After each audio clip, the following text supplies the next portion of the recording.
Welcome to What If Sleepstorian, soft-spoken tales to slow the day's thoughts and carry you toward peaceful sleep.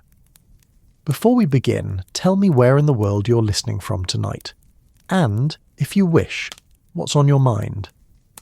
I read every note and love keeping quiet company across distances. If this brings you peace, a like and subscribe help me make more nightbound stories. Now settle in, get comfortable, and breathe with me as we begin. The Mediterranean evening wrapped itself around the SS Aphrodite like silk drawn across burnished copper, transforming the luxury liner into a floating palace of amber light and gentle shadow. Golden hour had arrived with the particular magic that belonged only to these ancient waters, where Phoenician traders had once navigated by stars that now watched over cocktail parties and evening strolls along polished teak decks. The ship's white hull gleamed like pearl against the deepening azure of the sea, while her brass fittings caught the last rays of sunlight and scattered them in dancing fragments across the water's surface. Hercule Poirot stood at the starboard rail, his small hands resting lightly on the polished mahogany, watching the French coastline fade into the soft haze of distance. Marseille had vanished behind them an hour ago, leaving only the gentle rhythm of the ship's engines and the whisper of Mediterranean wind through the rigging to mark their passage into the open sea. The Belgian detective's perfectly waxed moustache twitched slightly, in what those who knew him would recognise as profound contentment, for Poirot had always found something deeply satisfying about the orderly world of an ocean liner, where everything had its place and every passenger their role in the elaborate social theatre of luxury travel. The year was 1934, and the world of ocean travel had reached its golden zenith, a time when crossing the Mediterranean was as much about the journey as the destination. The SS Aphrodite represented the pinnacle of this achievement, a floating city of Art Deco elegance and mechanical precision, where the latest innovations in marine engineering served the timeless human desire for comfort, beauty, and gentle adventure. Her 6 decks rose like terraced gardens above the waterline, each level designed to offer its own particular pleasures. The promenade deck with its endless circuit for constitutional walks, the sports deck with its carefully maintained shuffleboard courts and deck tennis nets, and the sun deck where passengers could lounge in carefully arranged deck chairs while the Mediterranean sun worked its ancient magic on winter-pale skin. It was these deck chairs that had caught Poirot's attention as he made his evening constitutional, not because of their presence, but because of a curious absence that his methodical mind had noted almost without conscious thought. The chairs were arranged in precise rows along the starboard side of the promenade deck, each one positioned to catch the morning sun while offering protection from the afternoon heat. Most were occupied by passengers engaged in the eternal rituals of shipboard evening. Elderly couples sharing quiet conversation over gin and tonics, younger travellers reading novels that had been specifically chosen for their vacation mood, and the inevitable collection of dedicated sun-seekers who pursued the perfect tan with the devotion of religious pilgrims. But there, in the third row from the rail, a gap interrupted the orderly progression, a space where logic dictated a deck chair should rest, yet where only empty planking met the eye. Poirot's brow furrowed slightly, not with concern, but with the mild puzzlement of a man whose appreciation for order made such anomalies impossible to ignore. In his experience, deck chairs on luxury liners did not simply vanish into the Mediterranean air, particularly not during the carefully supervised routine of evening cocktails and pre-dinner socializing. Beg pardon, sir. The voice belonged to Henri Dubois, a young steward whose crisp white uniform and earnest manner marked him as someone who took genuine pride in his service aboard the Aphrodite. His accent carried the soft musicality of Provence, where he had grown up among vineyards and olive groves before the sea called him to a different kind of cultivation, the art of anticipating passenger needs before they were even expressed. I couldn't help but notice you looking at the deck chairs. Is there something I might help you with? Poirot turned from the rail with the precise economical movement of a man who wasted neither energy nor opportunity. Ah, Henri, is it not? I was merely observing. There appears to be a chair missing from the usual arrangement. Perhaps it has been moved for cleaning, or some passenger has requested it be relocated to their cabin. Henri's expression shifted almost imperceptibly, a flicker of something that might have been confusion or concern crossing his features before. Professional composure reasserted itself. "A missing chair, sir? Well, now that you mention it, there does seem to be a gap there. I hadn't noticed it myself, but then again, the evening service keeps us quite busy. Perhaps one of the other stewards moved it, or..." He paused, his voice trailing off as if he were trying to recall some half-remembered detail that refused to come into focus. The evening light continued its slow transformation of the ship's atmosphere, turning the white-painted superstructure into something that seemed carved from warm ivory, while the teak decking glowed like honey beneath the feet of passengers who moved with the particular rhythm of those who had already adapted to the gentle sway of ocean travel. The sound of conversation blended with the distant clink of crystal and silver from the cocktail service, creating a symphony of civilized leisure that had become the signature of Mediterranean cruising in its most refined form. Other passengers began to drift past them in the eternal parade of shipboard society, each group representing a different facet of the 1930s world of leisure travel.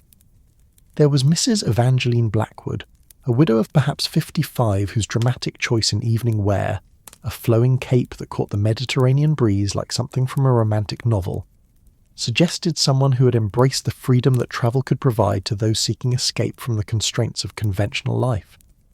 She moved with the particular grace of someone who had learned to carry herself as if she were always being observed, her silver hair perfectly arranged despite the sea air, her jewellery chosen to catch and reflect the ship's lights in precisely calculated ways. Following at a respectful distance came Colonel Reginald Harrington, whose military bearing remained unmistakable even in the relaxed atmosphere of cruise wear. His khaki trousers and cream linen jacket had been pressed to perfection, and his silver moustache maintained the precise grooming that spoke of decades of military discipline adapted to civilian life.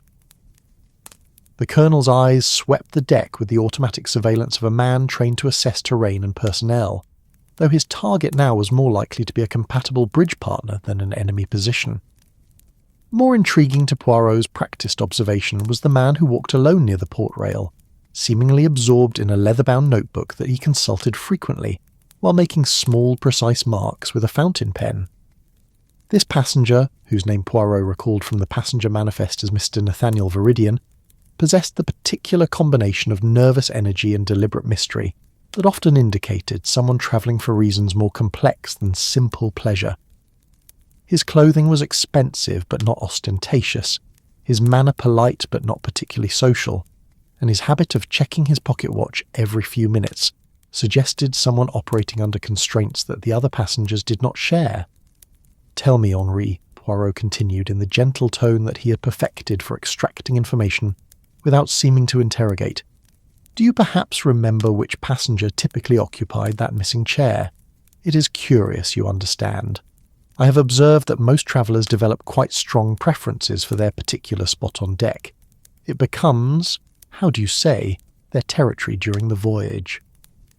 The young steward's brow creased with the effort of memory, and Poirot noted with professional interest the way his eyes darted almost unconsciously toward the gap in the chair arrangement before returning to meet his gaze. "Now that you mention it, sir, I believe that was Mr. Pemberton's usual spot. Theodore Pemberton, a quiet gentleman, always very polite, though he kept rather to himself. English, I believe, though he spoke excellent French. He had quite a collection of books and papers that he would spread out on the small table beside his chair. Maps, mostly, and what looked like scholarly journals." "Ah, a man of learning, perhaps?" Poirot's tone conveyed mild interest rather than the sharper attention that the mention of maps had awakened in his detective's instincts. In his experience, maps often indicated either academic pursuits or more practical concerns involving geography, routes, and the movement of valuable objects from one location to another. "I believe so, sir. He mentioned once that he was involved in some sort of archaeological work, something about ancient trade routes in the Mediterranean. He seemed particularly interested in sites along the North African coast, though I couldn't say exactly what he was researching." Henry's voice carried the careful neutrality of a professional service worker who had learned to remember details about passengers without appearing to eavesdrop on their private affairs. The ship's dinner gong sounded in the distance, its melodious bronze, voice-calling passengers to the evening meal with the same authority that had once summoned medieval lords to their great halls.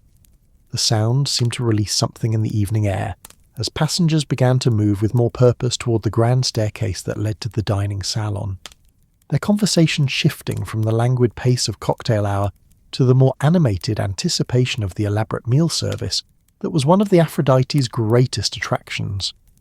"And have you seen Mr. Pemberton this evening?" Poirot asked, his tone remaining conversational, even as his mind began to trace the subtle connections that often linked missing objects to missing persons. Perhaps he's simply dining early, or has chosen to take his meal in his cabin. Henri hesitated, and in that moment of silence, Poirot heard something more significant than words. The pause of someone who had just realised that a routine assumption might need examination. "Come to think of it, sir, I don't believe I've seen Mr. Pemberton since yesterday evening, actually. He usually takes his afternoon tea on deck around 4 o'clock, and then settles into his chair with his papers until the dinner gong. But yesterday he seemed distracted somehow, kept looking at his watch, and he packed up his materials much earlier than usual." The Mediterranean evening continued its gentle transformation around them, the sky deepening from gold to rose to the first hint of purple that promised a spectacular sunset. Other passengers had begun to notice the gap in the deck chair arrangement, their conversations touching briefly on the small mystery, before moving on to more pressing concerns like dinner plans and evening entertainment. But Poirot found himself studying the empty space with the particular attention he reserved for details that refused to fit into orderly patterns. A luxury cruise liner was, in many ways, the perfect environment for both comfort and mystery. Its contained world created a social laboratory where the usual rules of interaction were suspended, allowing personalities to emerge more freely than they might in the constrained environments of ordinary life. At the same time, the ship's isolation meant that problems, once they arose, could not simply be walked away from or ignored until more convenient circumstances arose for their resolution. Mrs. Blackwood approached them with the confident stride of someone accustomed to being noticed, her evening cape billowing dramatically in the sea breeze. "Good evening, Monsieur Poirot," she said with a kind of smile that suggested she had made it her business to learn the names and backgrounds of her fellow passengers. "I do hope you're finding the voyage agreeable. Though I must say, there seems to be some sort of confusion about the deck chairs this evening. Poor Mr. Pemberton appears to have lost his usual spot. Madame has observed this also." Poirot's eyebrows rose slightly, conveying polite interest in her powers of observation, while filing away the information that Mrs. Blackwood had been watching the deck chair arrangements, closely enough to notice specific absences. "Oh, I notice everything that happens on deck," Mrs. Blackwood replied, with the particular pride of someone who considered vigilant observation a social virtue. "When you travel as frequently as I do, you develop an eye for the little details that make each voyage memorable. Mr. Pemberton was quite methodical about his routine. Same chair, same time every day, always with those fascinating old maps spread out beside him. I must confess, I was rather hoping for an opportunity to ask him about his research. It sounded absolutely fascinating." Colonel Harrington materialised beside them with the quiet efficiency of someone trained in military reconnaissance, his bearing suggesting that he too had been observing the evening's small irregularities. "Discussing the missing furniture, are we?" he said, with the dry humour that military men often deployed to address situations that were potentially serious but not yet definitively so. "Can't say I've seen Pemberton about today either. Missed him at the morning constitutional. He usually takes a brisk walk around the promenade deck just after breakfast. Thought perhaps he was feeling a bit under the weather. Sea legs, you know, take some passengers longer than others to find their rhythm." Poirot nodded thoughtfully, filing away this additional piece of information about Mr. Pemberton's habits. The picture that was emerging suggested a man of precise routines who had suddenly, and apparently without explanation, abandoned all of them simultaneously. In Poirot's experience, such dramatic changes in behaviour rarely occurred without significant cause, whether that cause was illness, personal crisis, or something more sinister. The evening progressed with the stately rhythm that characterised life aboard a well-run luxury liner, as passengers continued their migration toward the dining salon where the evening's elaborate meal service awaited.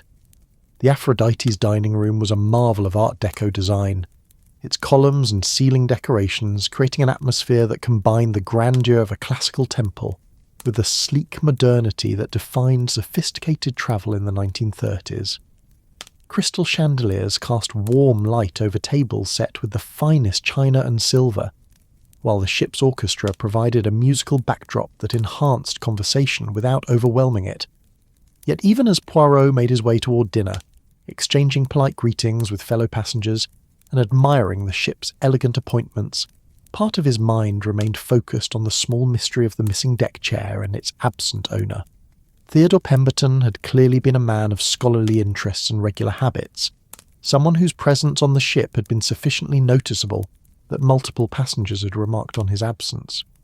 The fact that both his chair and his person had vanished simultaneously suggested a connection that went beyond a simple coincidence.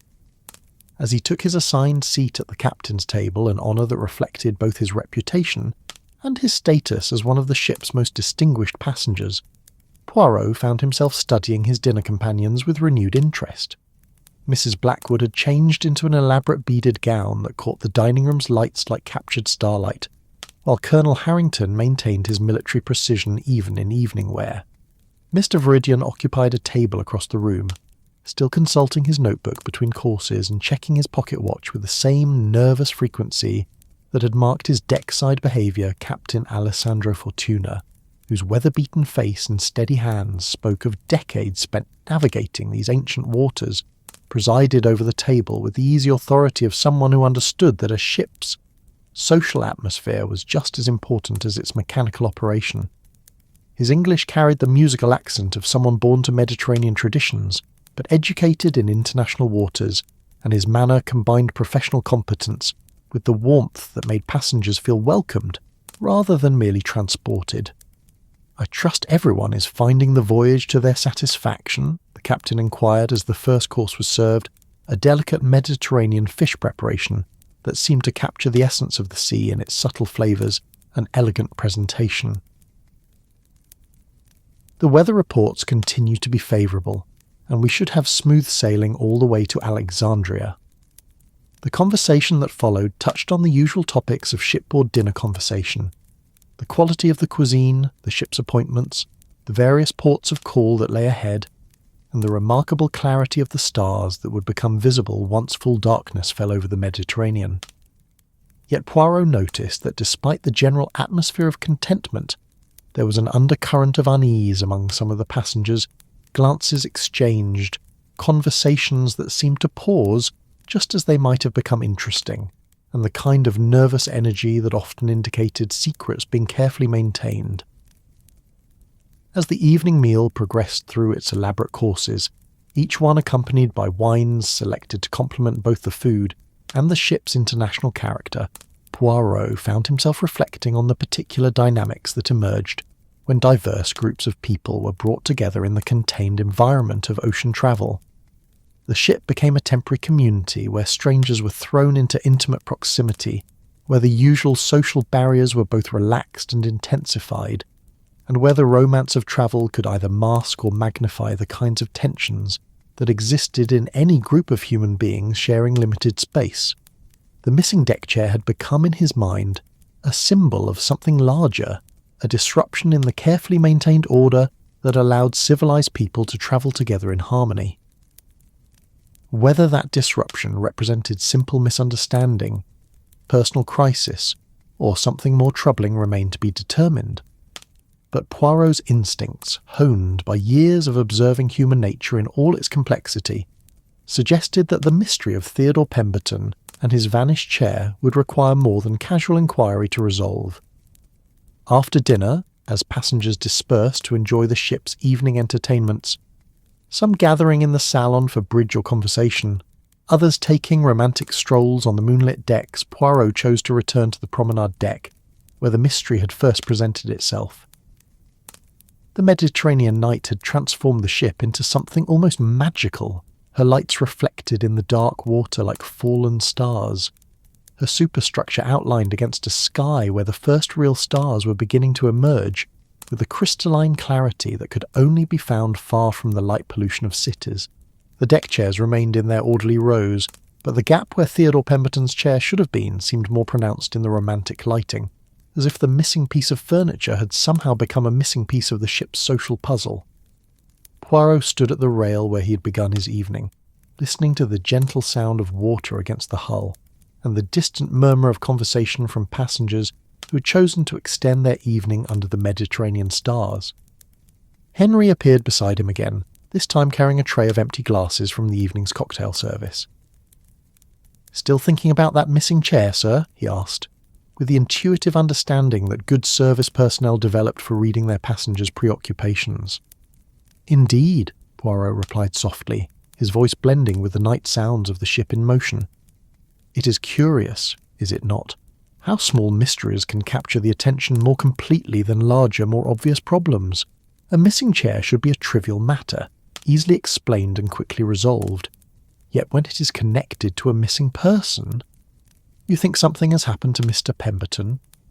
Henri's question carried genuine concern, the kind that developed when service staff began to think of regular passengers as individuals rather than simply part of their professional responsibilities. Poirot was quiet for a long moment, his gaze fixed on the dark water that stretched endlessly toward horizons invisible in the night. The Mediterranean had witnessed countless mysteries over its long history. Ships that had vanished without trace, treasures that had been lost and lost again, people who had disappeared into its vastness, leaving only questions behind. Yet this was 1934, an age of modern communication and international cooperation, when the mysteries that remained were generally smaller, more personal, and often more poignant than the grand adventures of earlier centuries. "I think, mon ami," he said finally, "that tomorrow we shall perhaps ask more questions about Mr. Theodore Pemberton and his scholarly pursuits.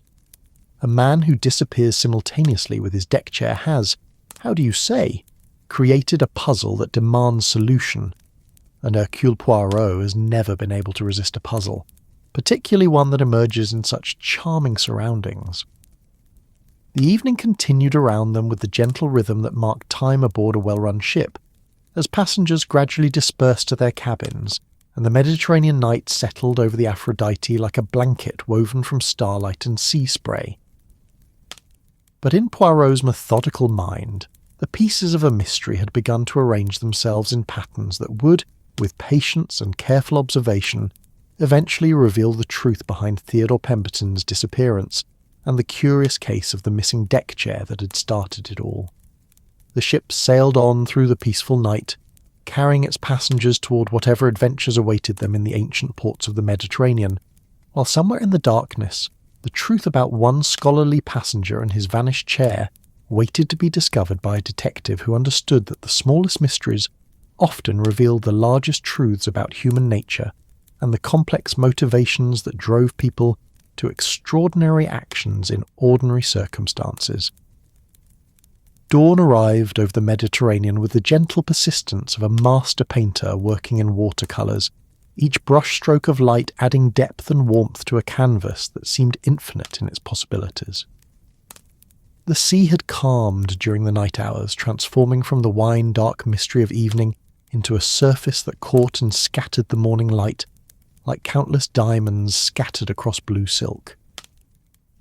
The SS Aphrodite cut through these waters with the steady confidence of a vessel that had found its rhythm, her wake spreading behind her in a white foam signature that would disappear within minutes, but marked, for this moment, her passage through waters that had known the ships of emperors and merchants, pirates and pilgrims, for thousands of years before her time.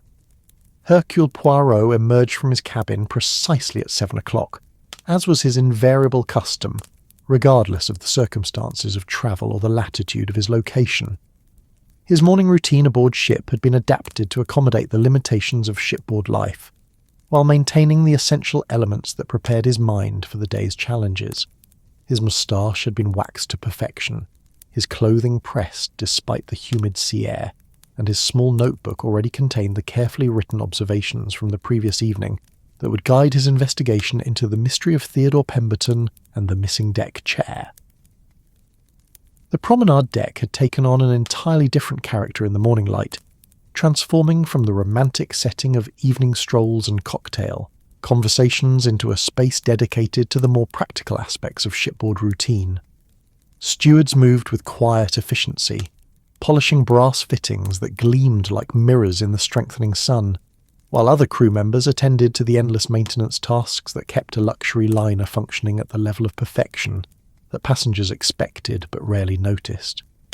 The deck chairs had been rearranged slightly during the night, repositioned to catch the morning sun more effectively, but the gap where Theodore Pemberton's chair should have been remained as obvious as a missing tooth in an otherwise perfect smile. Poirot made his way to the ship's rail, where the morning ritual of constitutional walking had already begun among the more energetic passengers. The Mediterranean air carried scents that spoke of ancient lands and timeless rhythms, salt and seaweed certainly, but also hints of the herbs and flowers that grew wild along distant shores, carried on winds that had travelled hundreds of miles to reach the ship. The temperature was perfect for the kind of gentle exercise that aided both digestion and contemplation, warm enough to be comfortable but cool enough to invigiate rather than enervate. Colonel Harrington appeared beside him with the punctuality of a man whose internal clock had been set by decades of military routine. His morning constitutional was clearly a serious affair, conducted in proper walking attire, and at a pace that suggested genuine exercise rather than mere promenade. "Good morning, Poirot," he said with the brisk cordiality that characterised his approach to social interaction. "Beautiful morning for a walk, though I must say that missing chair business from last evening has been nagging at me. Spent half the night wondering where old Pemberton might have gotten to." "Indeed," Poirot replied, falling into step beside the Colonel as they began their circuit of the deck. "It is remarkable how small irregularities can disturb the mind's equilibrium.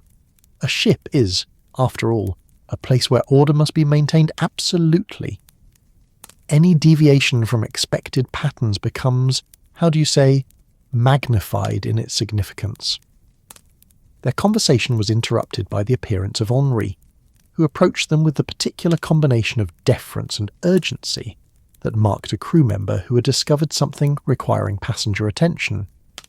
His morning uniform was as crisp as his evening attire had been, but his expression carried a concern that had not been present the night before.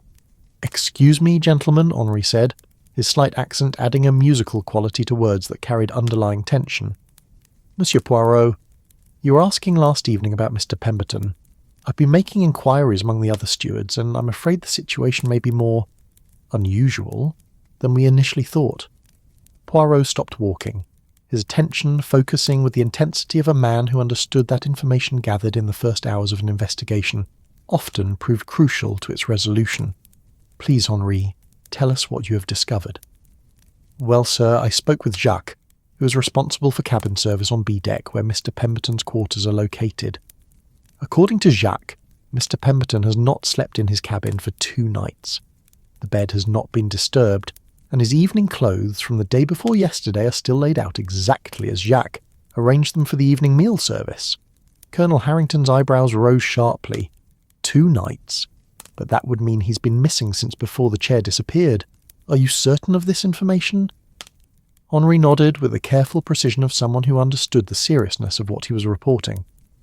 "Jacques is very reliable, sir.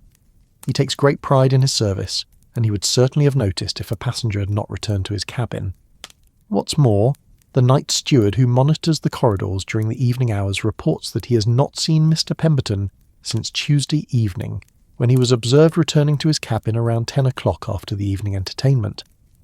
Poirot's mind began working with the methodical precision that had made his reputation as a detective.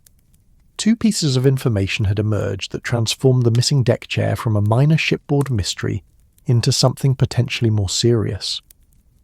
A passenger who had not been seen for 2 days, whose absence had only been noticed because of a missing piece of furniture, suggested either accident, illness, or something more deliberately concealed.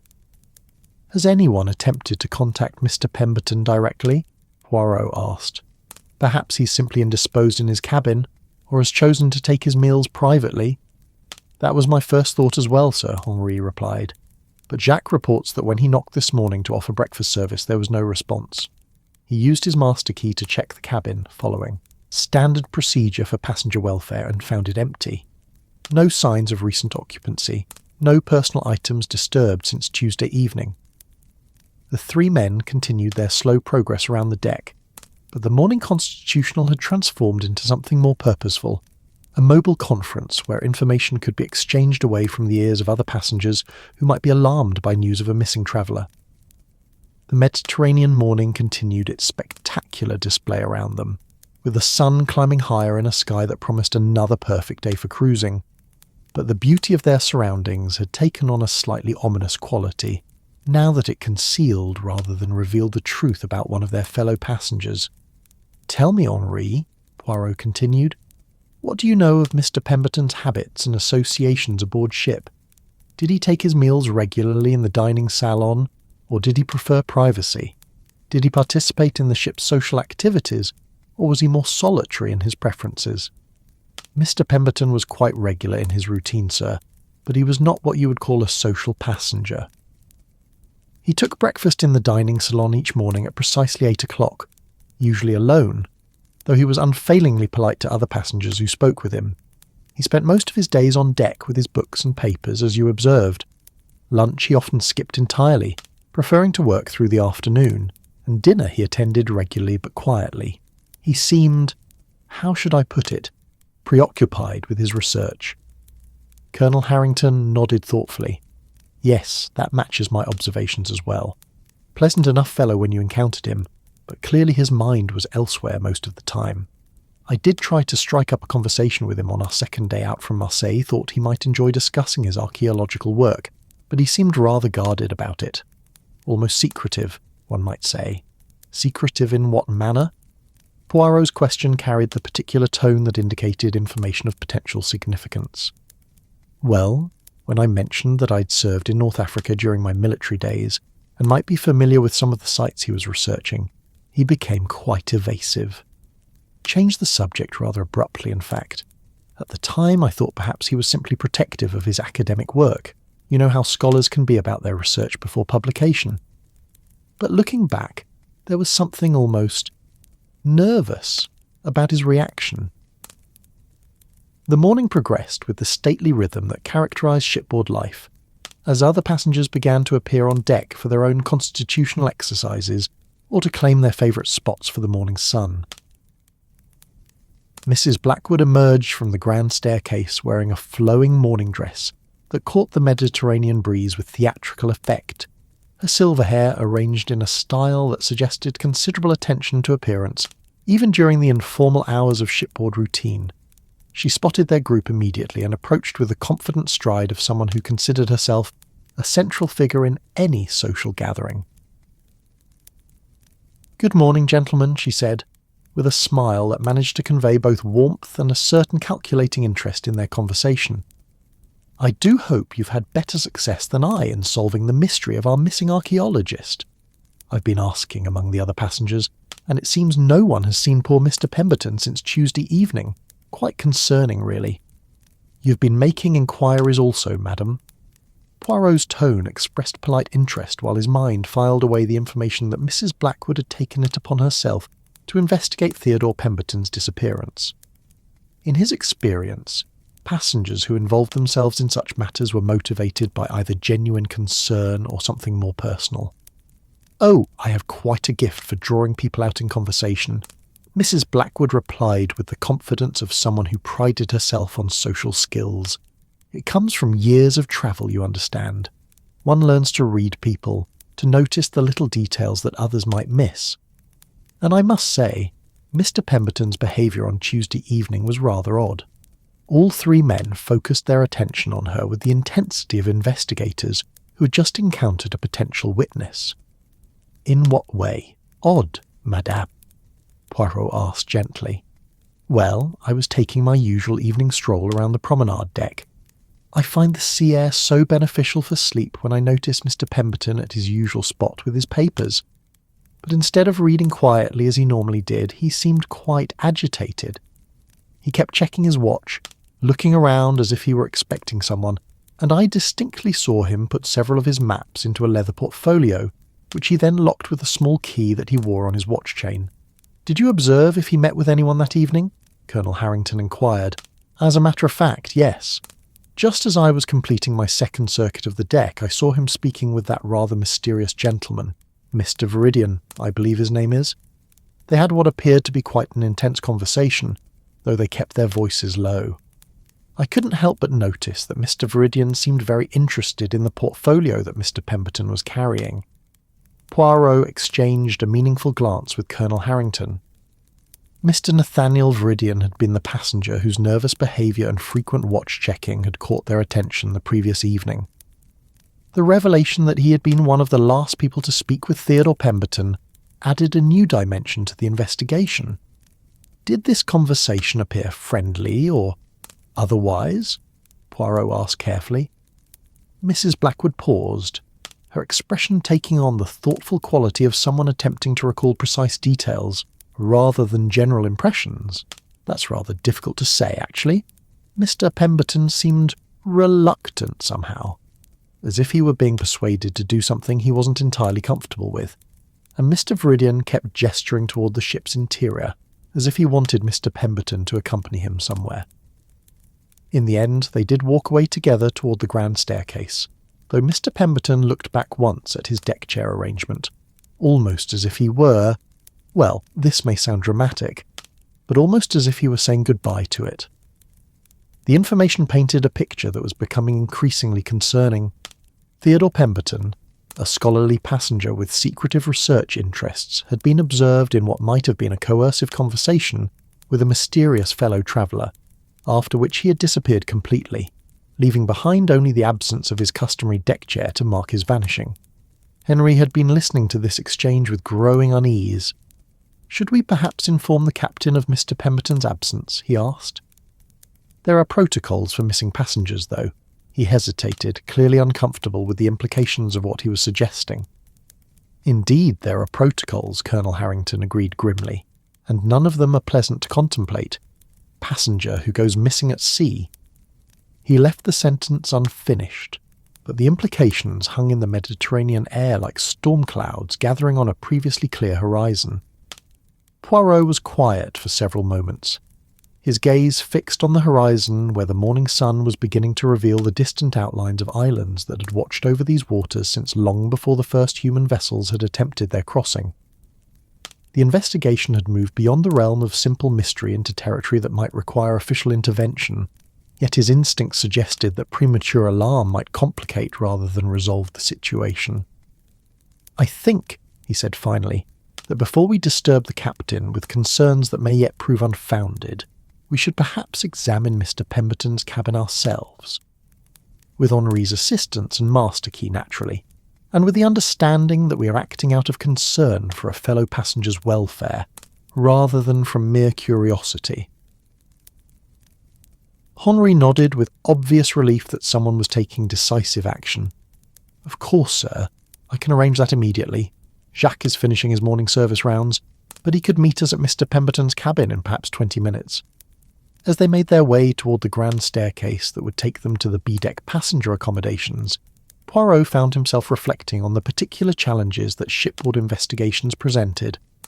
Unlike crimes committed on land, where evidence might be preserved and witnesses easily located, the contained environment of an ocean liner created both advantages and disadvantages for detective work. On one hand, the number of potential suspects was limited to those aboard the ship.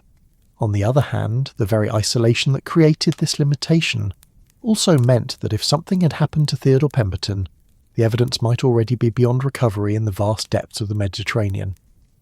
The passenger accommodations on B-deck represented the second tier of luxury aboard the Aphrodite, offering comfortable staterooms with private facilities while remaining below the princely suites reserved for the ship's most distinguished travellers. The corridors were panelled in warm mahogany and lit by electric sconces that created pools of golden light along the carpeted passageways. Each cabin door bore a brass nameplate, and the overall effect was one of subdued elegance that invited rest and privacy, away from the more public areas of the ship. Jacques proved to be a middle-aged Frenchman whose dignified bearing and precise movements spoke of long experience in luxury hospitality service. His expression carried the particular concern of someone who took personal responsibility for the welfare of passengers under his care, and his willingness to assist in the investigation of Mr. Pemberton's disappearance clearly stemmed from genuine worry rather than mere professional obligation. "The cabin has remained exactly as I left it after Tuesday evening service," Jacques explained as he produced the master key. "I have disturbed nothing except to verify this morning that Mr. Pemberton was not present. It is most unusual, messieurs. In 15 years of ship service, I have never had a passenger simply vanish in this manner." The door to Theodore Pemberton's cabin opened to reveal a space that told a story more complex than simple absence. The room itself was larger than standard ship accommodations, with a porthole that offered a view of the Mediterranean and furnishings that included a comfortable reading chair, a writing desk, and a bed that showed no signs of recent use. But it was the arrangement of personal effects that caught Poirot's immediate attention, and suggested that Mr. Pemberton's disappearance had not been voluntary. Books and papers were scattered across the writing desk in a pattern that spoke of interrupted work rather than orderly conclusion. Several volumes on Mediterranean archaeology lay open, their pages marked with handwritten notes in a scholarly script that indicated serious research in progress. Maps of the North African coast were spread beneath these books, held down by paperweights that had been positioned with the care of someone who expected to return to his work shortly. More telling was the evidence of preparation for evening activities that had never been completed. Formal evening wear was laid out on the bed exactly as Jacques had arranged it for Tuesday's dinner service shirt, trousers, land dinner jacket in perfect order, with studs and cufflinks arranged on the bedside table. A bow tie remained unknotted beside these accessories, suggesting that Mr. Pemberton had intended to dress for dinner, but had never had the opportunity to do so. "Most interesting," Poirot murmured as he examined the scene with the careful attention of someone trained to read the stories that physical evidence could tell. A man who intended to complete his normal evening routine but was prevented from doing so. Jacques, was it Mr. Pemberton's custom to lay out his own evening clothes, or did you provide this service? "I arranged these clothes at his request, sir, every evening during his time aboard ship. Mr. Pemberton was quite particular about his appearance for dinner, though he was always courteous about my assistance. He would typically return to his cabin around 6 o'clock to change for the evening meal service." Colonel Harrington examined the maps and documents scattered across the desk. "These appear to be quite serious archaeological materials," he observed. "Charts of ancient port cities, photographs of excavation sites, what looks like correspondence with museums and universities." This was clearly not a pleasure cruise for Mr. Pemberton. He was working. Mrs. Blackwood, who had remained quietly observant near the cabin door, suddenly drew their attention to something that the others had missed. "Gentlemen," she said with the slight tremor of someone who had just noticed something significant, "look at the drinking glass on the bedside table. There appears to be a residue in the bottom." Poirot moved immediately to examine the glass, his nose detecting a faint but unmistakable odour that experience had taught him to recognise. "Laudanum," he said quietly, "or some similar preparation. The scent is quite distinctive, though much diluted by time. The implications of this discovery transformed their investigation yet again. A glass containing traces of what appeared to be a narcotic substance, found in the cabin of a missing passenger, who'd been seen in apparently reluctant conversation with a mysterious fellow traveller, suggested possibilities far more sinister than accident or voluntary departure. "This changes everything," Colonel Harrington said grimly. "If Pemberton was drugged, then his disappearance was almost certainly not voluntary," Poirot finished. "And if he was removed from his cabin against his will, the question becomes, where is he now, and for what purpose was he taken?" The Mediterranean morning continued its beautiful progression outside the cabin's porthole, but the atmosphere inside had become charged with the realization that they were no longer investigating a simple missing person case, but rather what appeared to be a deliberate crime committed aboard a luxury liner in the middle of the sea. The challenge now was to determine whether Theodore Pemberton was still aboard the ship somewhere, hidden or confined against his will, or whether his disappearance had been permanent and irreversible. Henry checked his watch with nervous precision. "The morning meal service will be ending soon," he said. If we're going to speak with other passengers about Mr. Pemberton's disappearance, perhaps this would be the optimal time before they disperse for their afternoon activities. Poirot nodded thoughtfully. "Indeed. But first, I think we must inform Captain Fortuna of what we have discovered. The evidence of possible drugging and involuntary removal transforms this matter into something that requires official attention, regardless of our desire to avoid premature alarm." As they prepared to leave the cabin, Poirot took one final look around the space that had been Theodore Pemberton's temporary home aboard the Aphrodite. The interrupted research, the unused evening clothes, the glass with its ominous residue, all spoke of a life suddenly and violently interrupted.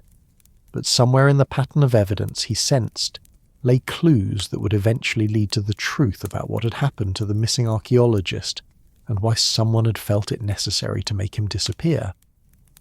The morning sun climbed higher over the Mediterranean, its light streaming through the cabin's porthole to illuminate the scene of what was clearly a crime. But whether that crime was kidnapping, murder, or something else entirely remained to be determined through the careful investigation that would now begin in earnest aboard the SS Aphrodite, where the missing deck chair had become the first clue in a mystery that threatened to shatter the peaceful routine of luxury cruise travel. The Mediterranean afternoon settled over the SS Aphrodite, with the languid weight of honey poured from a golden spoon, transforming the ship's white superstructure into something that seemed carved from warm marble, beneath a sky so intensely blue that it appeared to have been painted by an artist drunk on the very concept of perfection. The sea had taken on the crystalline clarity that belonged only to these ancient waters during the most perfect sailing weather, its surface broken only by the ship's wake and the occasional flash of dolphins that appeared and vanished like joyful spirits celebrating the beauty of their liquid realm. Captain Alessandro Fortuna stood in his private quarters with the bearing of a man who had spent decades learning to balance the competing demands of passenger comfort and maritime safety. His weathered hands clasped behind his back as he studied the evidence that Poirot had carefully laid out on the mahogany table that served as his private office. The glass with its suspicious residue caught the afternoon light streaming through the cabin's windows, while the maps and documents from Theodore Pemberton's research created a scholarly chaos that spoke of interrupted work and unfinished discoveries. "In 32 years of commanding passenger vessels," Captain Fortuna said in his careful English, coloured by the musical accent of someone born to Mediterranean traditions, "I have encountered storms that could crush a ship like an eggshell, mechanical failures that tested every skill I possessed, and passenger emergencies that required the wisdom of Solomon to resolve. But the deliberate disappearance of a passenger," he paused, his expression reflecting the weight of responsibility that such a situation placed upon his shoulders. Poirot nodded with the understanding of someone who had observed how extraordinary circumstances could transform routine authority into something far more complex and demanding. "The evidence suggests that Mr. Pemberton did not leave his cabin voluntarily on Tuesday evening," he said gently. "The laudanum residue, combined with his failure to change for dinner, despite having laid out his evening clothes, indicates that he was incapacitated and removed against his will." "But removed to where?" Captain Fortuna asked, voicing the question that had been troubling all of them since the discovery in Pemberton's cabin.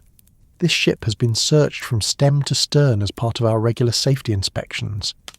Every public area, every storage compartment, every space large enough to conceal a human being has been examined within the past 48 hours.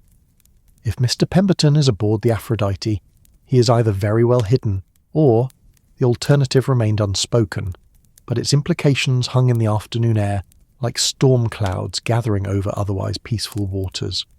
The Mediterranean had claimed countless lives over its long history, and the vast depths beneath the ship's hull could conceal evidence as effectively as any earthly grave. "Perhaps," Poirot suggested, "we have not yet searched in the right places, or perhaps we have not asked the right questions of the right people. A ship is a complex organism, with spaces and rhythms that even experienced captains might not fully appreciate. And passengers, in their comfortable isolation from the ship's working areas, often remain unaware of entire sections of the vessel that serve essential functions while remaining invisible to casual observation. Captain Fortuna moved to the large chart table that dominated one wall of his quarters, where detailed plans of the Aphrodite were spread beneath glass covers. "You're suggesting that we conduct a systematic search of areas not normally accessible to passengers, the engine rooms, the crew quarters, the service areas that support the ship's operations." "Precisely. But more than that, I suggest we approach this investigation with the understanding that whoever is responsible for Mr. Pemberton's disappearance possesses detailed knowledge of the ship's layout and routines. This was not a crime of opportunity committed by someone unfamiliar with maritime environment. This was planned, coordinated, and executed by someone who understood exactly how to make a passenger vanish without immediate detection." The implications of this observation sent a chill through the cabin that had nothing to do with a Mediterranean afternoon. If Poirot's analysis was correct, then Theodore Pemberton's disappearance had been orchestrated by someone with insider knowledge, either a crew member or a passenger with extensive experience aboard luxury liners. Henri appeared at the cabin door with the quiet efficiency that characterized his approach to duty, his expression carrying news that was clearly significant. "Captain, Monsieur Poirot, I've been conducting inquiries among the crew as you requested. I have discovered something that I believe you will find illuminating." "Please, Henri, share your discoveries," Captain Fortuna said, with the authority of someone accustomed to receiving and evaluating information that might affect the safety of his vessel and passengers. "I spoke with Marcel, who is responsible for the evening cleaning of the promenade deck. He remembers Tuesday evening quite clearly because of an unusual incident. Around 11 o'clock, just as he was completing his duties, he observed two passengers carrying what appeared to be a deck chair toward the ship's rail. At the time, he thought perhaps they were relocating the chair for some private purpose. Passengers sometimes request such arrangements for romantic occasions or private conversations." Poirot's eyebrows rose with interest. Two passengers? Could Marcel identify these individuals? He recognized one of them as Mr. Viridian, the gentleman who's been observed in nervous behavior throughout the voyage. The other— Henri paused, clearly struggling with information that he found difficult to believe. The other was Mrs. Blackwood. The revelation fell into the cabin's atmosphere like a stone dropped into still water, sending ripples of implication in all directions. Mrs. Blackwood, who had been so helpful in providing information about Theodore Pemberton's last known activities, who had positioned herself as a concerned fellow passenger investigating his disappearance, had apparently been involved in disposing of the very deck chair whose absence had first alerted them to the mystery. "Mrs. Blackwood," Captain Fortuna repeated slowly, as if testing the name against his understanding of passenger dynamics. "The widow who has been travelling aboard the ship for— how long now?" "This is her third voyage with us this year," Henri replied. "She has become something of a regular passenger, always travelling alone, always very social and observant of other passengers' activities. The crew has come to regard her as— how should I put it— someone who takes a considerable interest in the affairs of her fellow travellers." Poirot began pacing the cabin with the restless energy that characterized his mind when pieces of a puzzle were beginning to arrange themselves into recognizable patterns. A woman who positions herself as helpful and observant, who notices details that others might miss, who involves herself in investigations.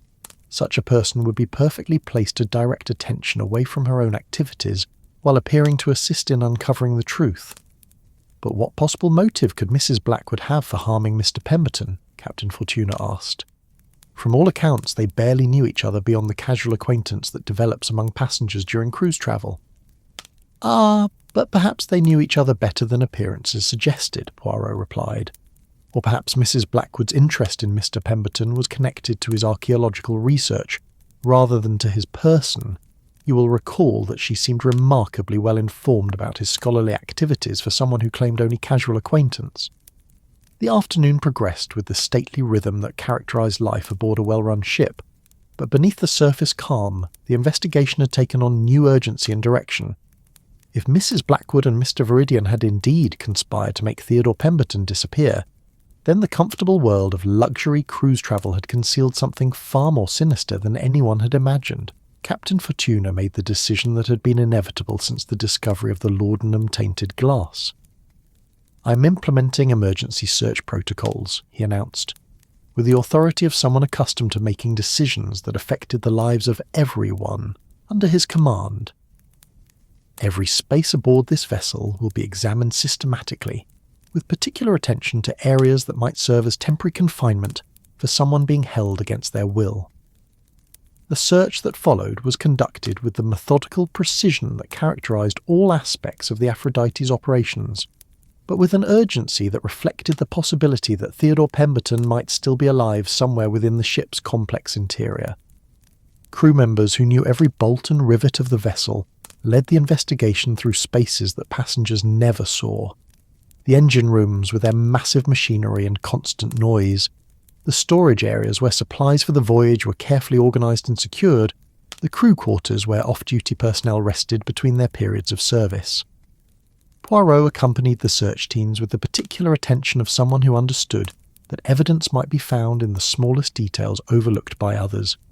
The ship's lower decks revealed a world that operated according to different rhythms and priorities than the elegant passenger areas above, a realm where function took precedence over form, and where the hard work of maintaining luxury cruise service was carried out by men and women who remained largely invisible to those they served. It was in one of these service areas, a storage compartment near the engine room that was used for seldom needed maintenance supplies, that they found evidence of Theodore Pemberton's presence. The space was cramped and poorly ventilated, accessible only through a narrow hatch that would have been difficult for anyone to discover without detailed knowledge of the ship's layout. But scattered on the floor were several papers that Jacques immediately recognised as belonging to Mr. Pemberton's archaeological research, along with a fountain pen that bore the initials TP in elegant script. "He was here," Poirot said with quiet satisfaction, examining the evidence with the care of someone who understood its significance. "But recently moved, I would suggest. These papers show signs of having been dropped or scattered in haste, as if whoever was holding Mr. Pemberton was forced to relocate him quickly." Captain Fortuna examined the cramped space with the expression of someone who was beginning to understand the full scope of what had occurred aboard his vessel. "This compartment is accessed through the engine room maintenance area. Someone would need detailed knowledge of the ship's service routines to use it as a hiding place without being discovered by the crew. Or, Poirot added thoughtfully, someone would need the assistance of a crew member who could provide such knowledge and ensure that the space remained undisturbed during routine inspections." The implications were troubling but logical. The complexity of Theodore Pemberton's disappearance suggested coordination between passengers and crew, a conspiracy that had used the ship's own security and service routines to conceal a crime being committed under the noses of hundreds of potential witnesses.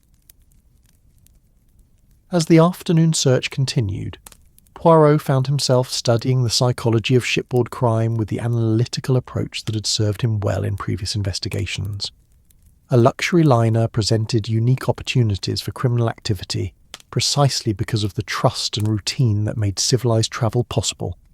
Passengers relaxed their normal vigilance, crew members focused on service rather than security, and the contained environment created a false sense of safety that could be exploited by those with malicious intent.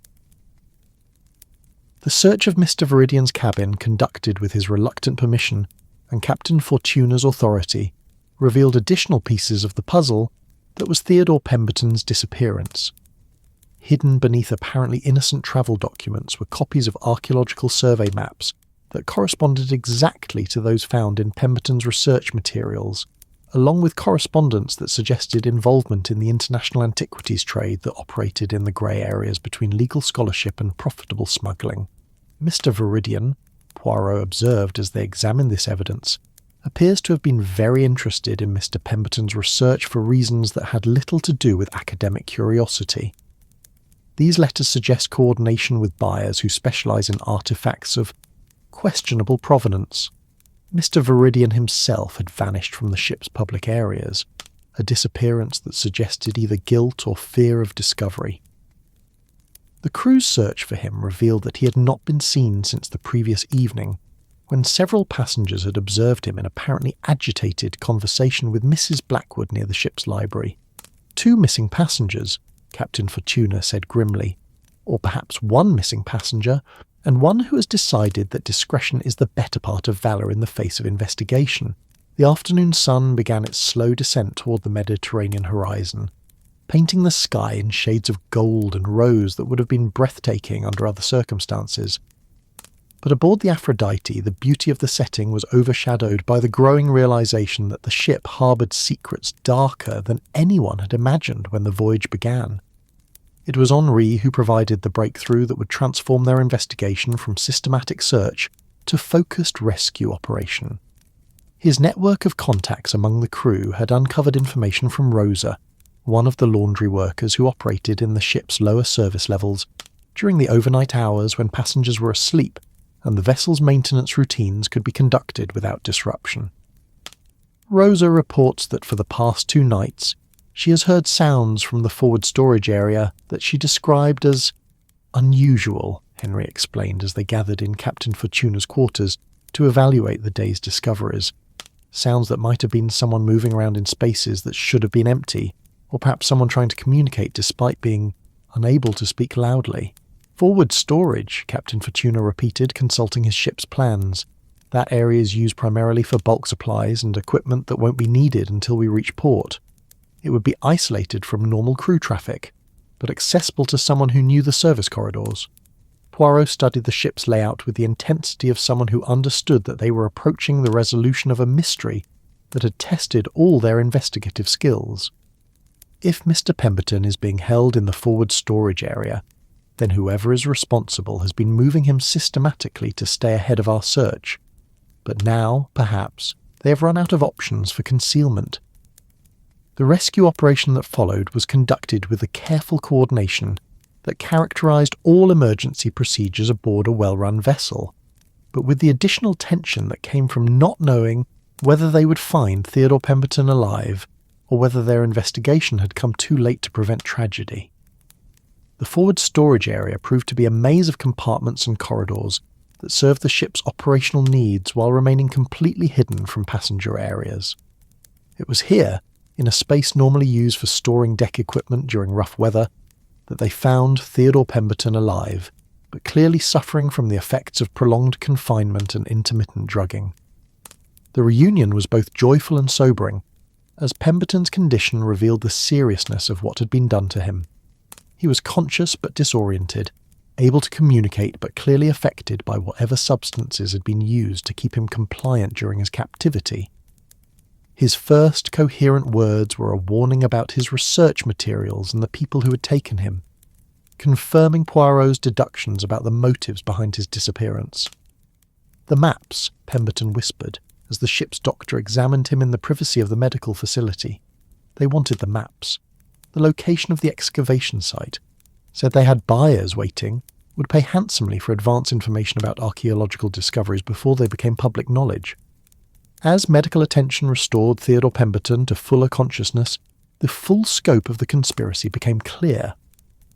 His archaeological research had uncovered evidence of a significant historical site along the North African coast, information that would be extremely valuable to private collectors who specialised in acquiring artefacts before legitimate archaeological authorities could protect them.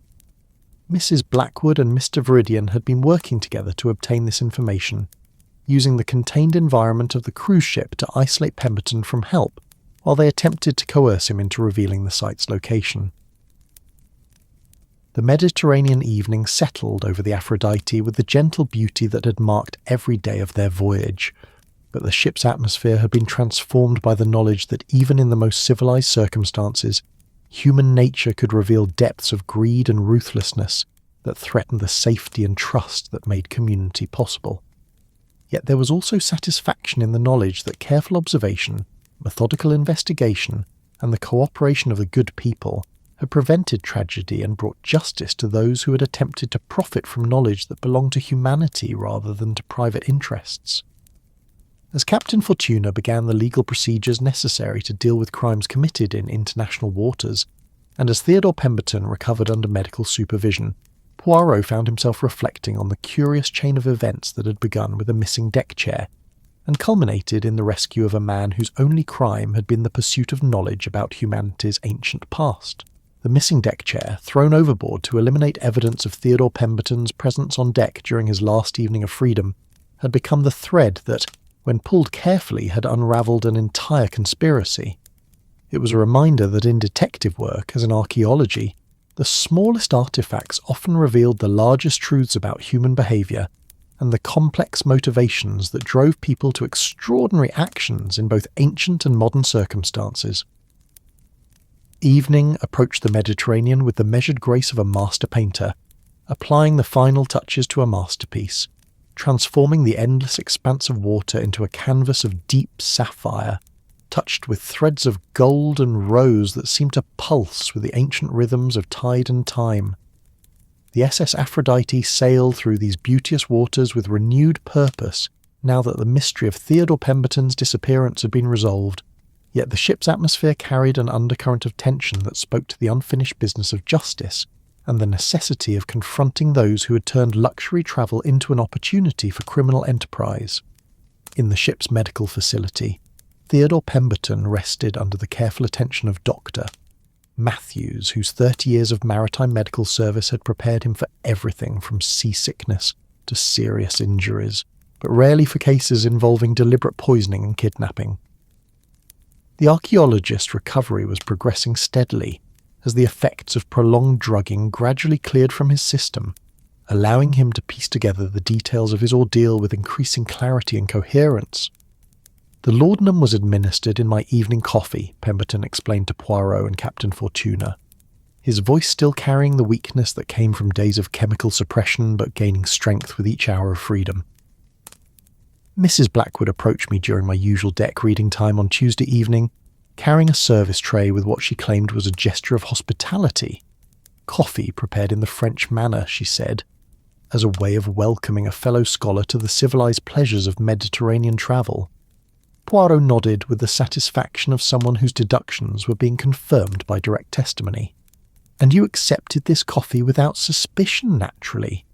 Mrs. Blackwood had established herself as a harmless fellow passenger, with scholarly interests that complemented your own work. Precisely. We had spoken several times during the voyage about archaeological methodology and the ethics of artifact preservation. She seemed genuinely knowledgeable about Mediterranean history and expressed particular interest in my research on ancient trade routes. I had no reason to suspect that her friendliness concealed any ulterior motives. Captain Fortuna leaned forward with the intense attention of someone who needed to understand every detail of what had occurred aboard his vessel. "When did you begin to feel the effects of the drug, Mr. Pemberton? And what do you remember of the period immediately following?" The drowsiness came upon me quite gradually, perhaps 20 minutes after finishing the coffee. At first I attributed it to the sea air and the relaxing effects of evening on deck, but as the sensation intensified, I began to realise that something was wrong. I attempted to return to my cabin, but found my coordination increasingly impaired. It was then that Mr. Viridian appeared, ostensibly to offer assistance. The account that followed painted a picture of calculated predation that had used the trust and courtesy natural to shipboard society as tools for criminal purpose. Mr. Viridian had indeed offered help to the increasingly disoriented Pemberton, but his assistance had taken the form of guiding the drugged man not to his cabin but to the first of several temporary hiding places where he could be concealed while his captors attempted to extract information about his archaeological discoveries. They were particularly interested in the location coordinates for the excavation site I had identified near the ancient port of Leptis Magna.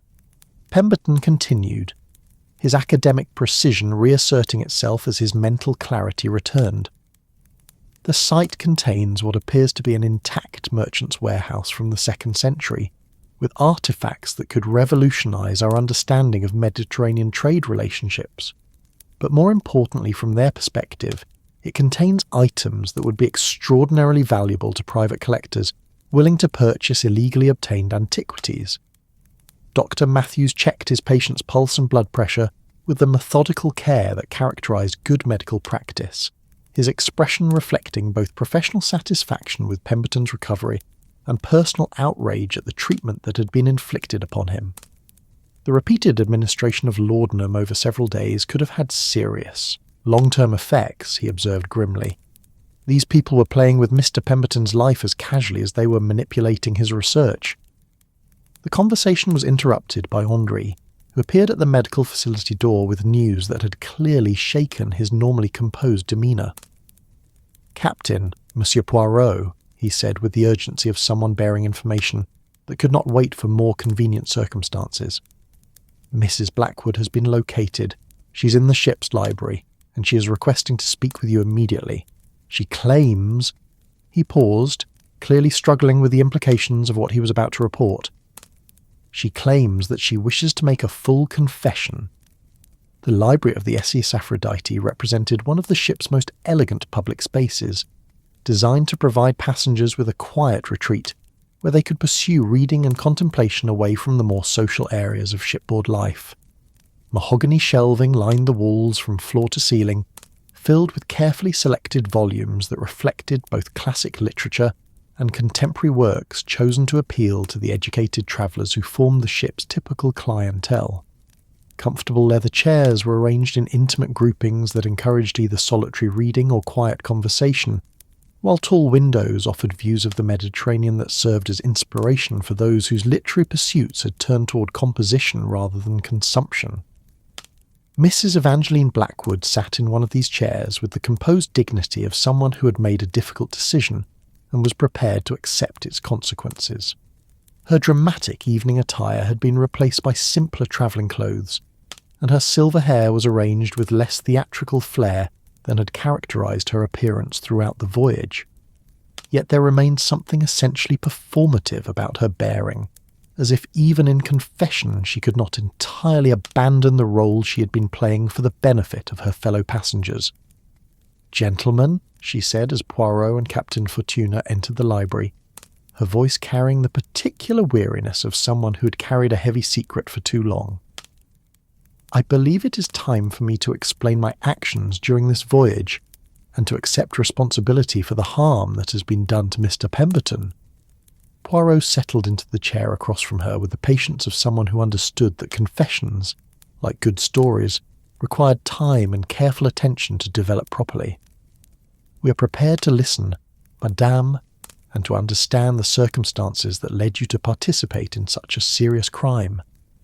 Mrs. Blackwood was quiet for several moments, her gaze fixed on the Mediterranean vista visible through the library windows, as if drawing strength from the eternal beauty of waters that had witnessed countless human dramas over the millennia of their existence.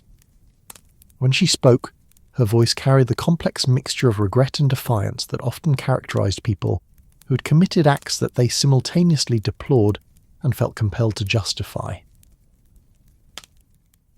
"My late husband, Colonel Blackwood, died 3 years ago, leaving me with what appeared to be a comfortable inheritance," she began, her words carefully chosen but delivered with evident emotion. "What I discovered only after his death was that his investments had been far less sound than either of us had realised. The income that was supposed to support me for the remainder of my life had been largely depleted by poor decisions and unfortunate market conditions." Captain Fortuna listened with the compassionate attention of someone who had observed how financial desperation could drive otherwise respectable people to extraordinary measures. "And so you began seeking alternative sources of income?" "I began accepting commissions from private collectors who were interested in acquiring archaeological artefacts that were not yet under the protection of museums or government authorities." Mrs. Blackwood continued, "My education and social connections made me valuable as someone who could identify opportunities and approach scholars without arousing suspicion. I told myself that I was simply facilitating the preservation of historical objects by people who would appreciate and care for them properly." The rationalization was familiar to Poirot, who had encountered many criminals who had constructed elaborate justifications for their actions in order to preserve their self-image as fundamentally decent people.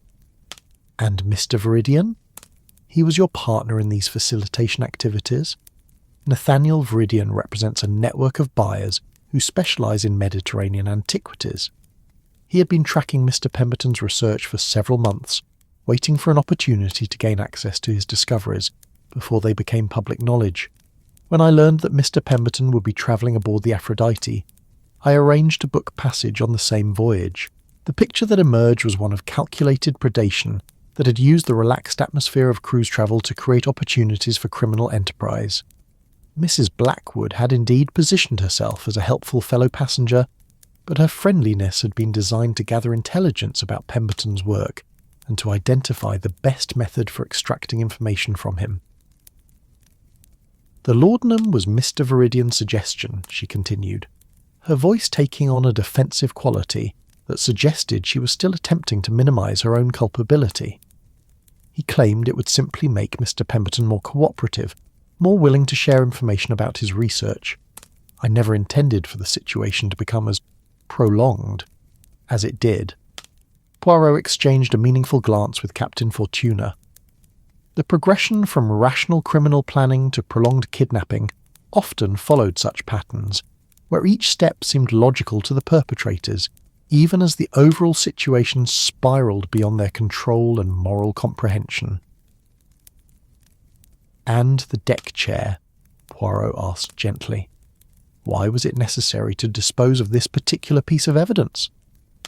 Mrs. Blackwood's expression took on the particular shame of someone who had been caught in an action that revealed the true nature of their crimes. Mr. Viridian was concerned that Mr. Pemberton's regular routine would lead to questions about his absence. The chair represented a visible reminder of his presence on deck during his normal evening activities. We thought that if we removed it, people would assume he had simply chosen to change his habits rather than that something had happened to him. But instead, Captain Fortuna observed, "The missing chair became the clue that led us to investigate his disappearance. In attempting to conceal evidence, you actually created evidence." The irony was not lost on Mrs. Blackwood, whose theatrical nature seemed to appreciate the dramatic reversal, even as she faced its consequences. "I suppose there is a certain poetic justice in that," she admitted. "We were so focused on the large deception that we overlooked how the small details might betray us." As the conversation continued, the full scope of the conspiracy became clear. Mrs. Blackwood and Mr. Viridian had been working together for more than a year, using luxury cruise travel as a method for approaching archaeologists and scholars whose work had identified potentially valuable historical sites. The contained environment of ocean liners provided ideal conditions for building trust, gathering information, and when necessary, isolating targets who proved reluctant to cooperate with their requests. "How many other scholars have you approached in this manner?" Poirot asked, his tone conveying the particular concern of someone who realised that Theodore Pemberton might not have been the first victim of this scheme. "Mr. Pemberton was our first attempt at direct persuasion," Mrs. Blackwood replied carefully. "Previous approaches had been successful through purely social means, scholars who were willing to share information about their discoveries in exchange for funding or academic connections. We had not anticipated that Mr. Pemberton would be so resistant to our proposals. The admission revealed the escalating nature of their criminal enterprise, as social manipulation had given way to drugging and kidnapping when their targets proved insufficiently cooperative. It was a progression that suggested future victims might have faced even more serious consequences if the scheme had not been discovered and disrupted."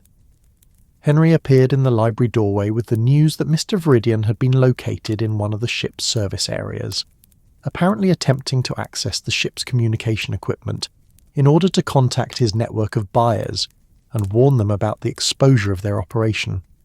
His capture had provided additional evidence about the scope of the antiquities smuggling network and the methods they used to identify and approach potential sources of information.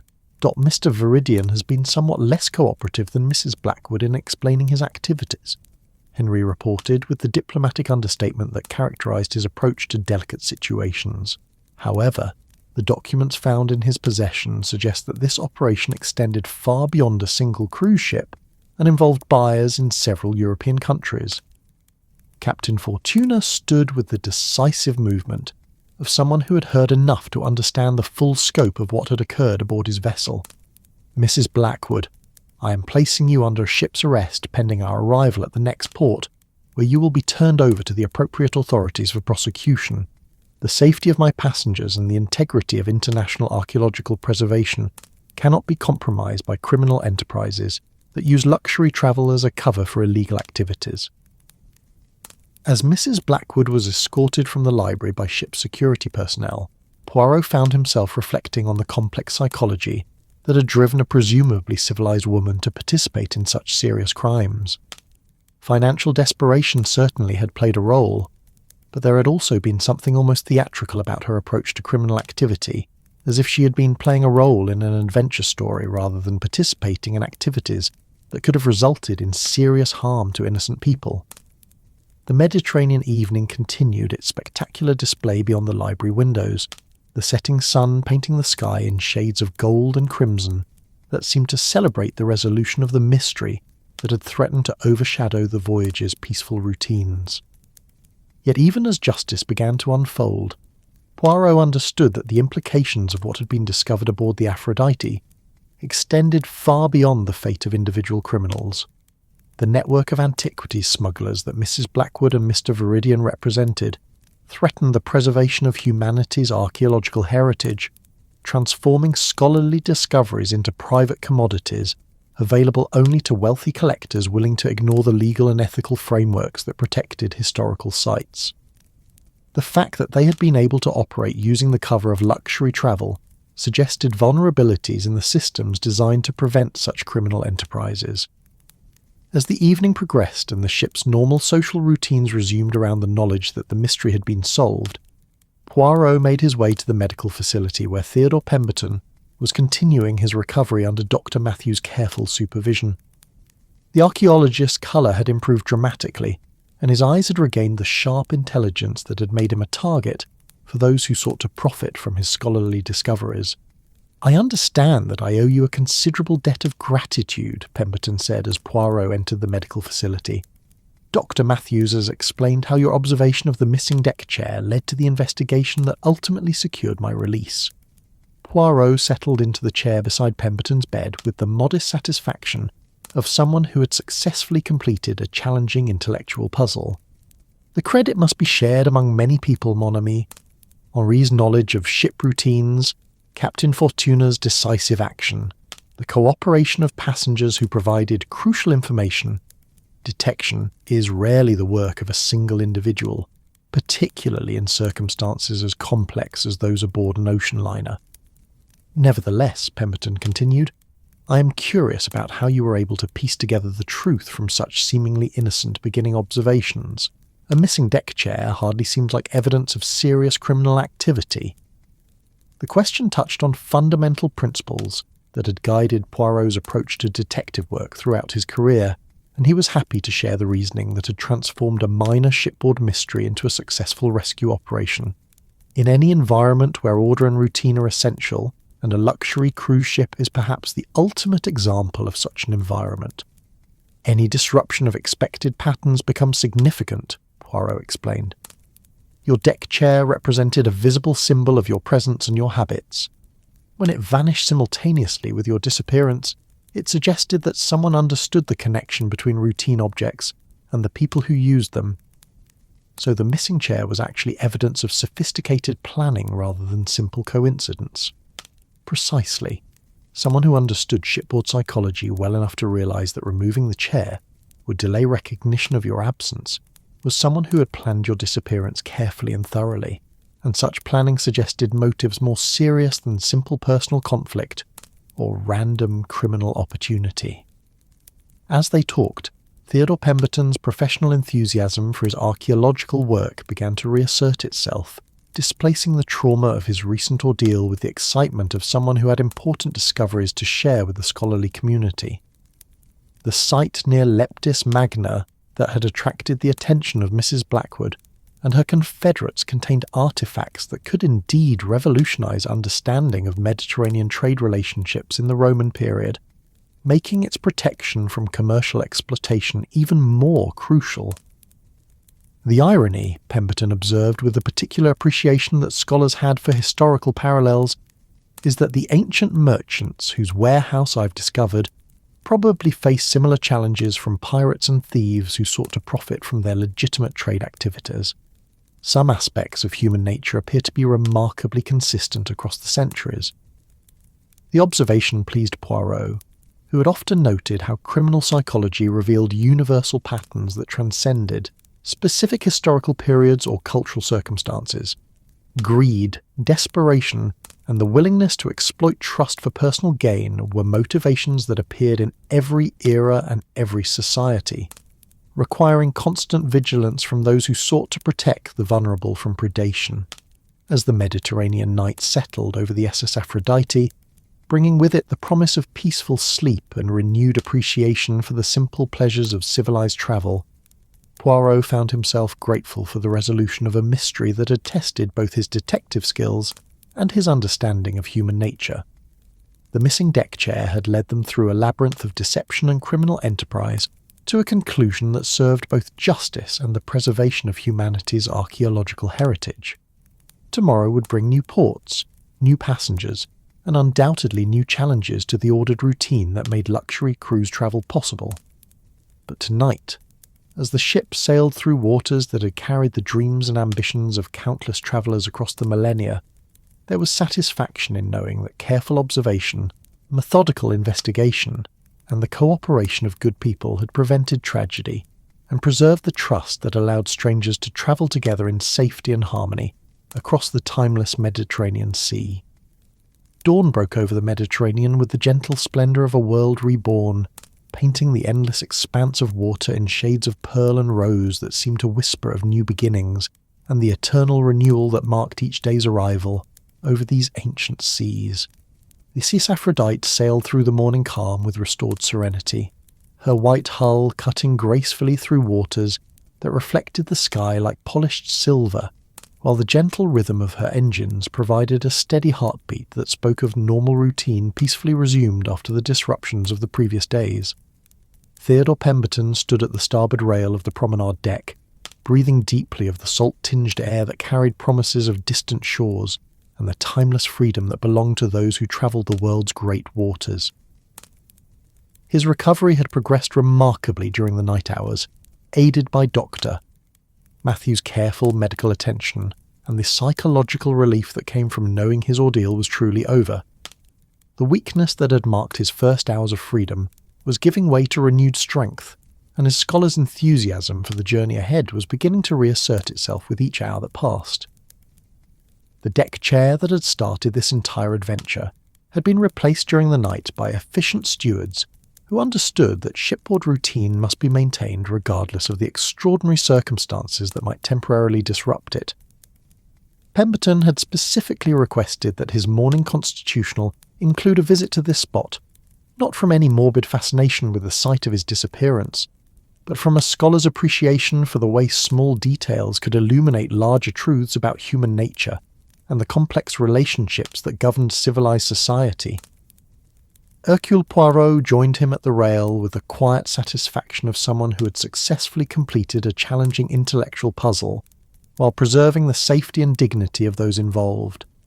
His morning routine had been restored to its normal precision, his moustache waxed to perfection, and his small notebook containing the final observations that would complete his record of the case. Yet there remained a contemplative quality to his bearing that suggested deeper thoughts about the implications of what they had discovered aboard the Aphrodite. "I trust you slept well, mon ami?" Poirot inquired with genuine concern for someone who had endured considerable trauma during the voyage that was supposed to have provided restful travel and scholarly inspiration.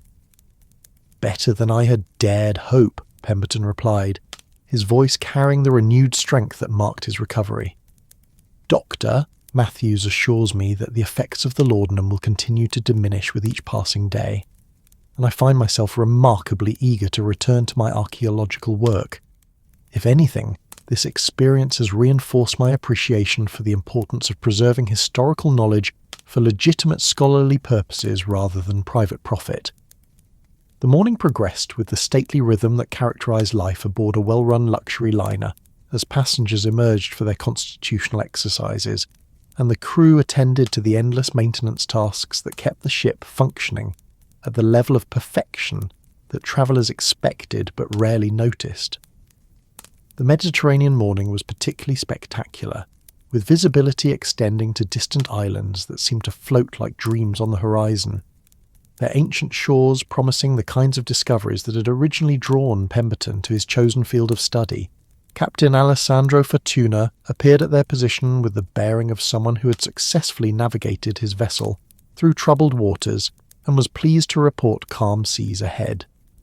His weathered face carried the satisfaction of a professional who had handled a serious situation with skill and decisive action, but also the ongoing concern of someone who understood that the safety of passengers and crew remained his paramount responsibility, regardless of circumstances.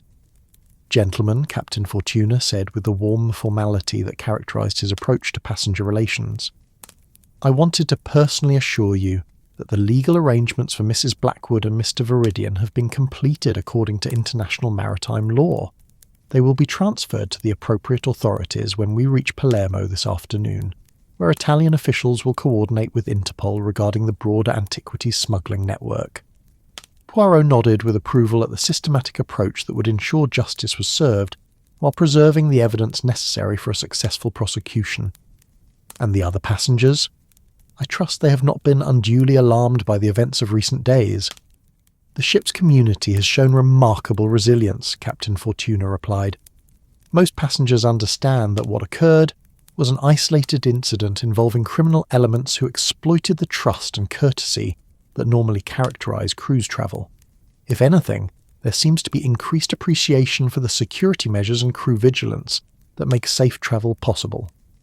Indeed, as the morning constitutional proceeded around them, there was evidence that the Aphrodite's social atmosphere was returning to the relaxed conviviality that marked successful cruise experiences.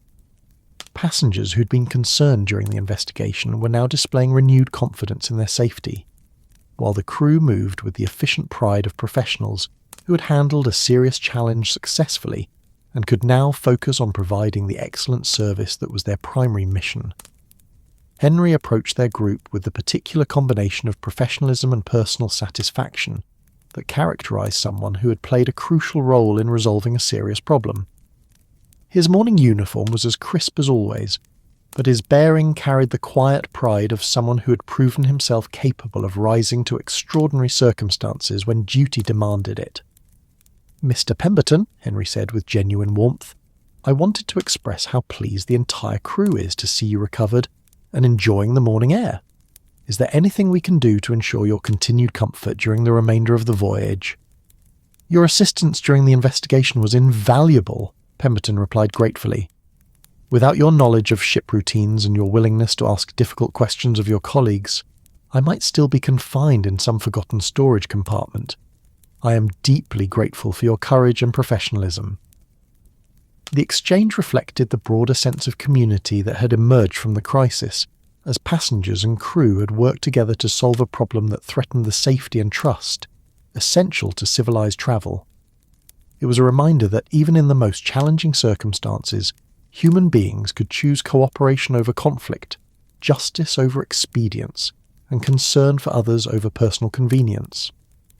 As the morning progressed toward the lunch hour, Poirot found himself reflecting on the larger lessons that could be drawn from their recent adventure. The case of the missing deck chair had begun as a minor shipboard mystery, but had revealed connections to international criminal networks that threatened humanity's archaeological heritage. It was a perfect illustration of how seemingly small problems often reflected much larger issues, and how careful attention to details could lead to solutions that served interests far beyond the immediate circumstances. "Tell me, Mr. Pemberton," Poirot said as they continued their circuit of the deck, "what will you do with your research now that you know it has attracted the attention of those who would exploit it for private gain?" Pemberton's expression took on the determined quality of someone who had faced adversity and emerged with renewed commitment to his principles. "I will accelerate my efforts to ensure that the Leptis Magna site receives proper archaeological protection before it can be damaged by treasure hunters or commercial exploitation. The publicity from this incident, unfortunate as it has been personally, may actually help draw attention to the importance of preserving such sites for legitimate scholarly study.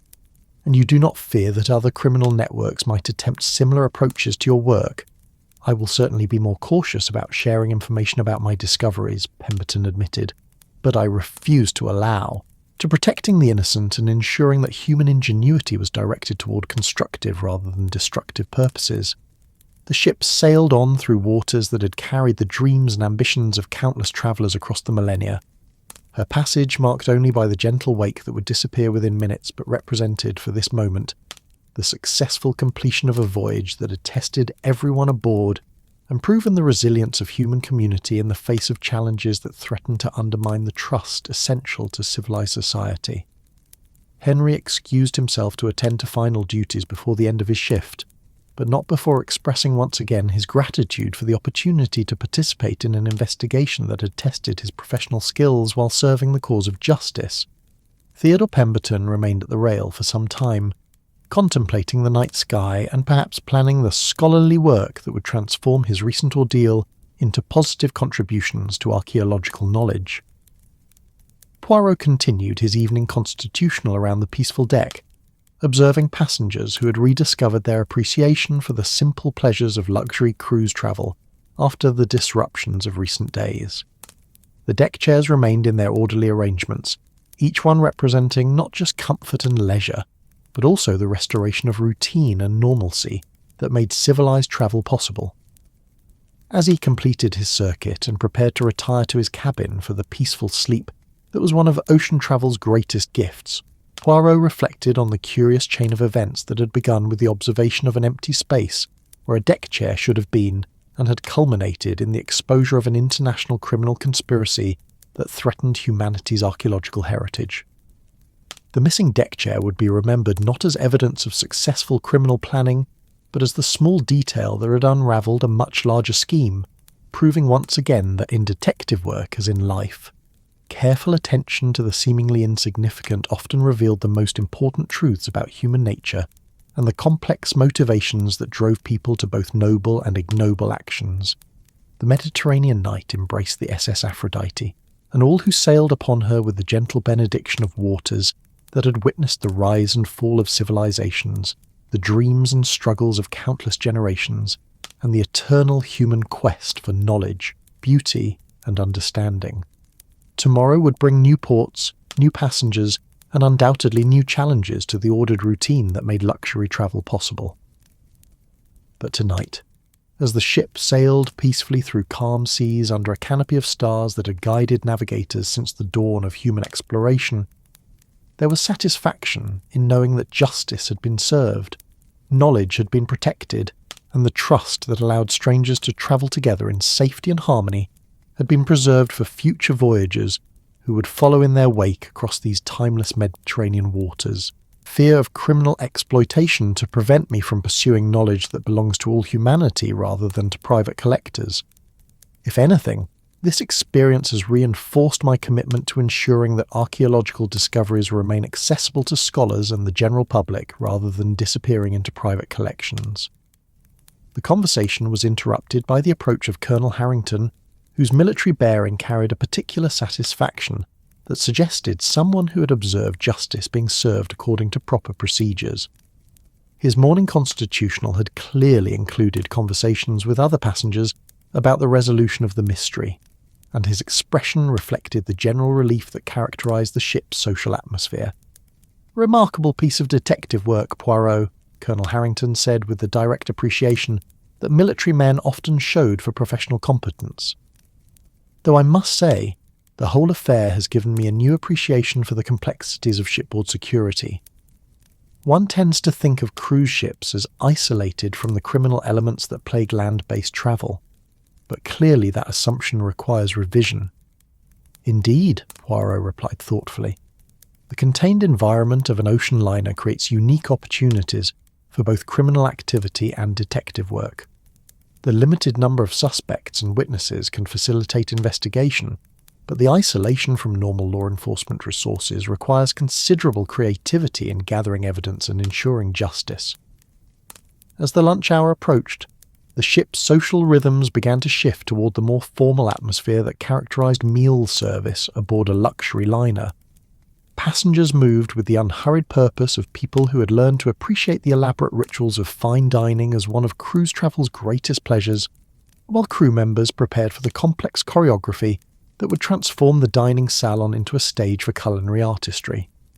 The Mediterranean noon had brought perfect sailing weather, with gentle breezes that filled the air with the sense of distant shores and endless water that stretched toward horizons that promised adventure and discovery.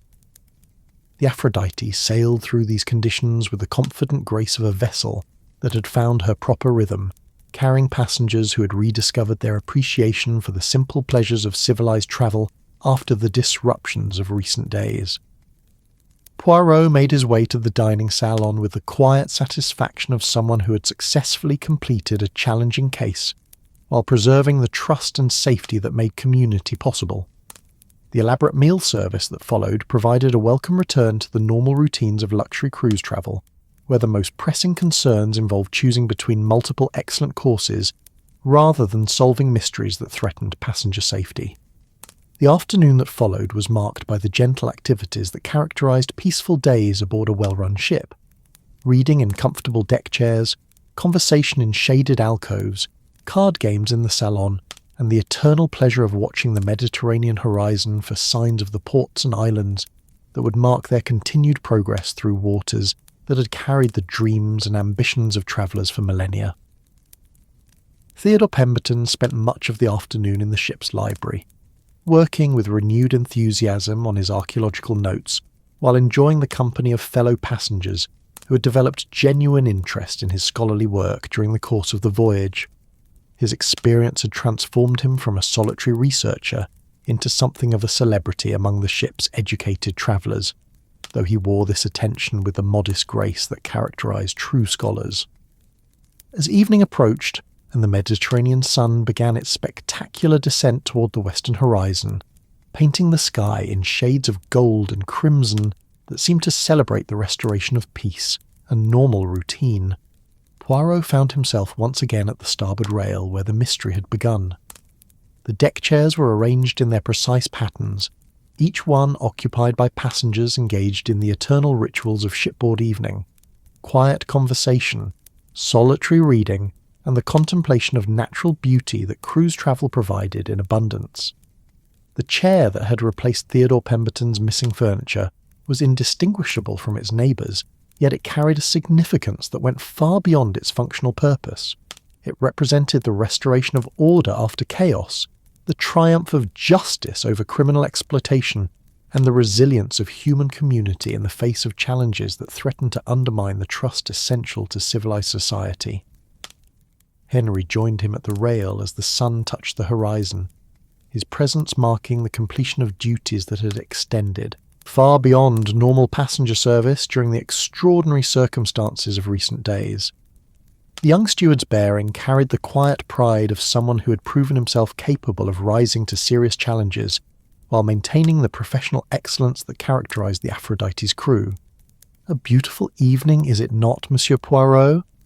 Henri observed, his slight accent adding musical quality to words that carried deeper appreciation for the return of peaceful routine. "It is remarkable how much more beautiful the sunset appears when one knows that all aboard ship are safe and accounted for. Indeed, mon ami, there is particular pleasure in beauty that is experienced in circumstances of safety and justice. The Mediterranean sunset has undoubtedly been spectacular every evening of our voyage, but tonight it seems especially magnificent because we observe it with clear consciences and the satisfaction of problems resolved through careful cooperation." As the evening progressed, and the ship's social rhythms shifted toward the more intimate atmosphere that characterized nighttime aboard a luxury liner, passengers began to disperse toward their various evening activities.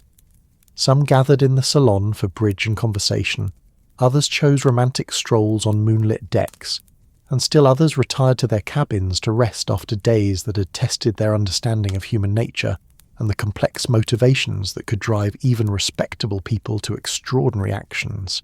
Theodore Pemberton appeared at the rail beside them, his recovery now complete enough that he moved with renewed confidence and purpose. The ordeal that had threatened to derail his scholarly career had instead provided him with insights into the importance of protecting archaeological knowledge from commercial exploitation, insights that would undoubtedly influence his future work in positive ways. "I wanted to thank you both," Pemberton said with the genuine gratitude of someone who understood how close he'd come to serious harm. "Not only for your role in securing my release, but for the way you handled the entire investigation with such care for everyone involved. Even Mrs. Blackwood, despite her criminal actions, was treated with dignity and respect rather than vindictive punishment." Poirot nodded with the satisfaction of someone whose approach to justice emphasised restoration over retribution whenever possible. Criminal behaviour often stems from circumstances that deserve understanding even when the actions themselves cannot be excused. Mrs. Blackwood's financial desperation does not justify kidnapping and extortion, but neither does it make her irredeemably evil. Justice is best served when it addresses both the consequences of crime and the conditions that made crime seem necessary to those who committed it. The Mediterranean night settled over the Aphrodite with the gentle beauty that had marked every evening of their voyage, but tonight there was particular satisfaction in experiencing this beauty in circumstances of safety and restored trust. The ship's lights reflected in the dark water like fallen stars, while the actual stars emerged with increasing brilliance as the last traces of sunset faded from the western sky. Captain Fortuna made his evening rounds with the methodical care that characterised his approach to command responsibility, stopping to exchange brief words with passengers who had gathered on deck to enjoy the spectacular night. His bearing carried the quiet pride of someone who had successfully navigated his vessel through troubled waters and could now focus on the normal pleasures of providing excellent hospitality to travellers who had entrusted their safety and comfort to his care. "Tomorrow we reach Palermo," Captain Fortuna announced to their small group at the rail. "The legal arrangements have been completed, and the authorities are prepared to take custody of Mrs. Blackwood and Mr. Viridian. More importantly, Interpol has expressed considerable interest in the information we have provided about the antiquities smuggling network, suggesting that our adventure may lead to the disruption of criminal activities that extend far beyond a single cruise ship.